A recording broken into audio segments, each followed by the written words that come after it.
it chapter by chapter, one bite at a time. So many adventures and mountains we can climb. Take it word for word, line by line, one bite at a time.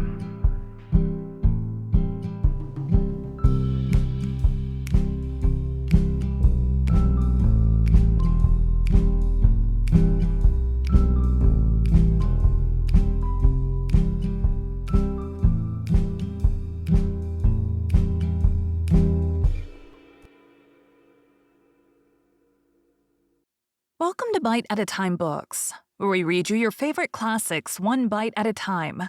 My name is Bree Carlile, and I love to read, and wanted to share my passion with listeners like you. If you want to know what's coming next and vote on upcoming books, sign up for our newsletter at biteatatimebooks.com. You'll also find our new t-shirts in the shop, including podcast shirts and quote shirts from your favorite classic novels. Be sure to follow my show on your favorite podcast platform so you get all the new episodes.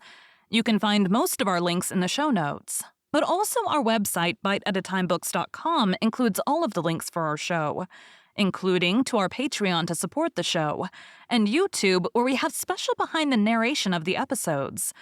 We're part of the Bite at a Time Books Productions Network. If you'd also like to hear what inspired your favorite classic authors to write their novels, and what was going on in the world at the time, check out the Bite at a Time Books Behind the Story podcast, wherever you listen to podcasts. Please note, while we try to keep the text as close to the original as possible, some words have been changed to honor the marginalized communities who've identified the words as harmful, and to stay in alignment with Bite at a Time Books' brand values. Today we'll be continuing Rilla of Ingleside by Lucy Maud Montgomery. Chapter 33, Victory. A day of chilling winds and gloomy skies, Rilla quoted one Sunday afternoon, the 6th of October to be exact.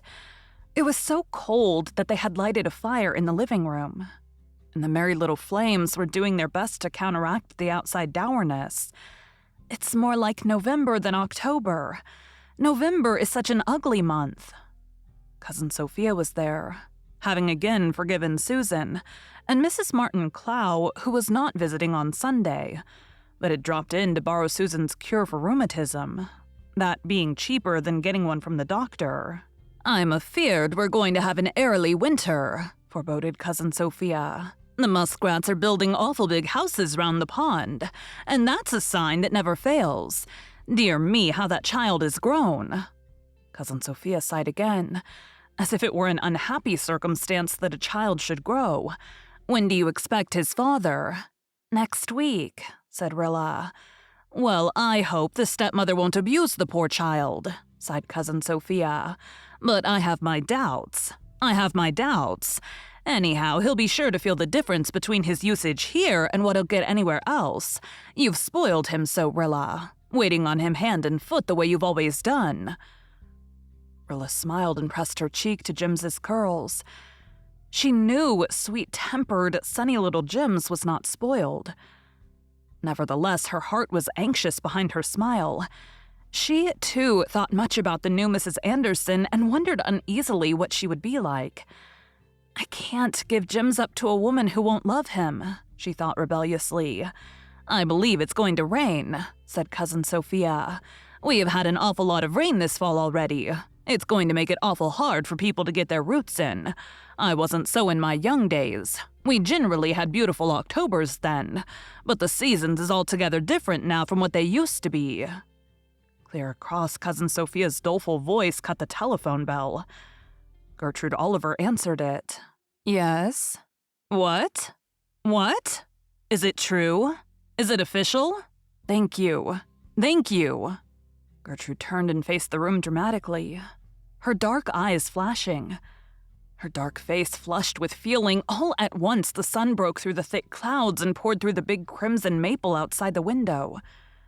Its reflected glow enveloped her in a weird, immaterial flame. She looked like a priestess performing some mystic, splendid rite. Germany and Austria are suing for peace, she said. Rilla went crazy for a few minutes. She sprang up and danced around the room, clapping her hands, laughing, crying. "Sit down, child," said Mrs. Clow, who never got excited over anything, and so had missed a tremendous amount of trouble and delight in her journey through life. "Oh," cried Rilla, "I have walked the floor for hours in despair and anxiety in these past 4 years. Now let me walk in joy. It was worth living long, dreary years for this minute, and it would be worth living them again just to look back to it. Susan, let's run up the flag, and we must phone the news to everyone in the glen." "Can we have as much sugar as we want to now?" asked Jims eagerly. It was a never-to-be-forgotten afternoon. As the news spread, excited people ran about the village and dashed up to Ingleside. The Merediths came over and stayed to supper, and everybody talked and nobody listened. Cousin Sophia tried to protest that Germany and Austria were not to be trusted, and it was all a part of a plot. But nobody paid the least attention to her. "This Sunday makes up for that one in March," said Susan. "I wonder," said Gertrude dreamily apart to Rilla, "if things won't seem rather flat and insipid when peace really comes. After being fed for 4 years on horrors and fears, terrible reverses, amazing victories, won't anything less be tame and uninteresting? How strange and blessed and dull it will be not to dread the coming of the mail every day." "We must dread it for a little while yet, I suppose," said Rilla. "Peace won't come. Can't come for some weeks yet. And in those weeks, dreadful things may happen. My excitement is over. We have won the victory, but oh, what a price we have paid." "Not too high a price for freedom," said Gertrude softly. "Do you think it was, Rilla?" "No," said Rilla under her breath. She was seeing a little white cross on a battlefield of France. "No, not if those of us who live will show ourselves worthy of it, if we keep faith." "We will keep faith," said Gertrude. She rose suddenly. A silence fell around the table, and in the silence, Gertrude repeated Walter's famous poem, The Piper. When she finished, Mr. Meredith stood up and held his glass. "Let us drink," he said, "to the silent army, to the boys who followed when the piper summoned.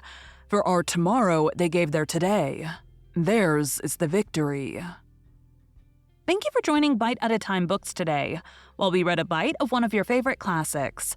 Again, my name is Bree Carlile, and I hope you come back tomorrow for the next bite of Rilla of Ingleside.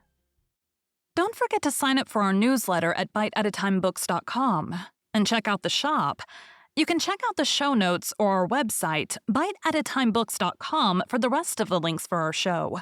We'd love to hear from you on social media as well.